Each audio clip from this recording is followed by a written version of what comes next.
Hi, I'm Dick Utley, and you're watching Network 125. Today with me, talking about inventions in the internet and video, is Eliot Bernstein. He is one of the inventors that made what we do today possible.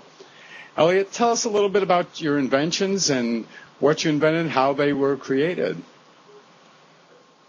Well, Dick, they say every true inventor has a flash of genius, and mine started for me when I was 19 years old, and it was more like a path of genius that started immediately after I had just had a near-fatal car accident in which I hit a car carrier on the freeway and had 4 Cadillacs fall on top of me.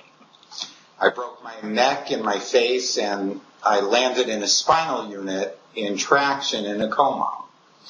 And Dick, it was in that coma where I had an extreme out-of-body experience that shaped my life since. When I came to and I recovered from the facial reconstruction, I came back with a new and different view on life, and although my visions were overwhelming me and frightening a bit, I knew I was on a new mission in life, and I was to have a greater purpose. So one of these visions, Dick, led me to a new and strangely profound interest in computers, which I started pursuing in college while I was attending the University of Wisconsin-Madison. At that time, Dick, I had limited computer knowledge, mostly from my work in college selling insurance products for my family, and that was mostly mainframe computing.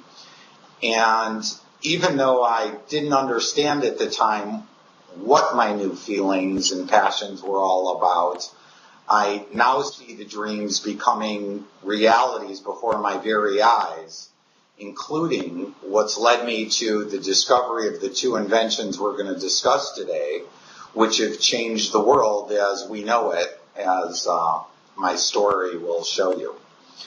And so back in college, after my accident, while I was studying for my Bachelor of Science in psychology and astronomy and running a full-time insurance brokerage, luck would have it, Dick, that I won in a poker game from an insurance client of mine, Madison Computer Works, my first personal computer, which was one of the first IBM PC clones, a Daewoo Leading Edge Model D. And as virtually no other student in college at the time had a PC, instantly I was like the most popular geek on campus, and every other geek wanted time on the computer. So around that computer, a good group of friends, formed, and those guys taught me a lot more than I learned in class, in computing classes, about programming and multimedia.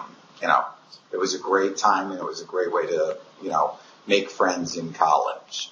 And it was about that time, Dick, in 1982, that I began working on a concept that had come to me in that coma state, which was a concept I named at the time a thought journal, which was an electronic, human, growing, and living journal, whereby at the time, since PCs weren't really mainstream yet, we tried doing this concept using faxes, and via facsimile, people could submit ideas into the journal. And these were ideas to help the children deal with the complex problems facing their futures, such as pollution or ozone, deforestation, endangered animals, whatever the global problems that were confronting them that could affect their survival. So this was a living journal, Dick, that people from anywhere with a fax could participate in. The cost of the thought journal was just merely the contribution of a thought for the future, to help the kids, to fix the problems their parents are creating for them at a rapid rate and failing to solve for them. So it was, any topic that was afflicting the planet, you could submit a thought and help save the planet, or, help the group of people save the planet. So when I awoke from the coma, Dick, I was driven by a passion for saving children, and it That time I didn't have any children or a wife for that matter.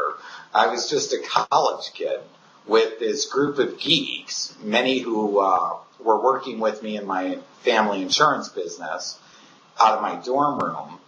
And so there we began trying to get facsimiles into computers working with the first computer fax boards and scanners and trying to network faxes together, fax users, in this quasi-online journal.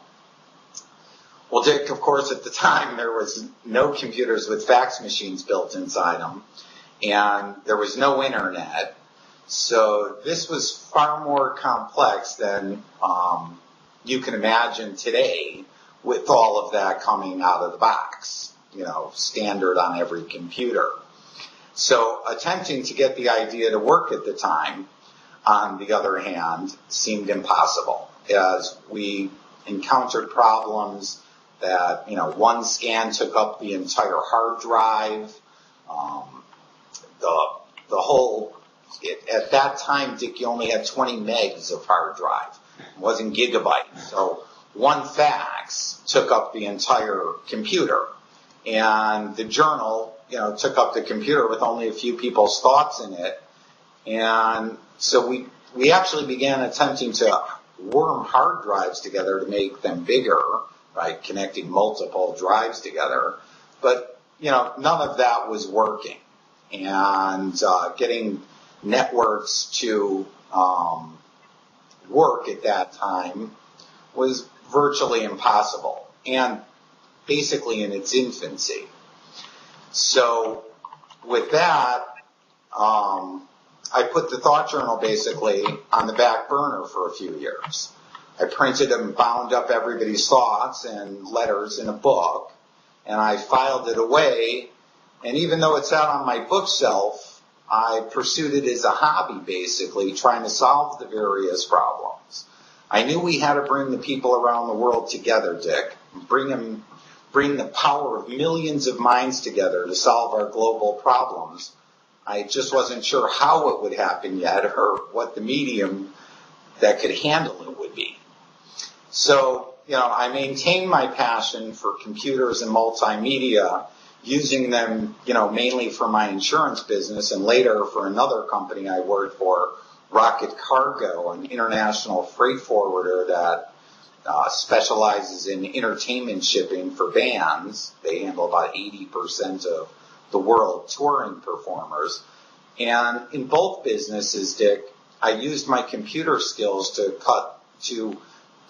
create leading edge, cutting edge business multimedia presentations, which were basically for CDs at the time, since, again, there was no internet.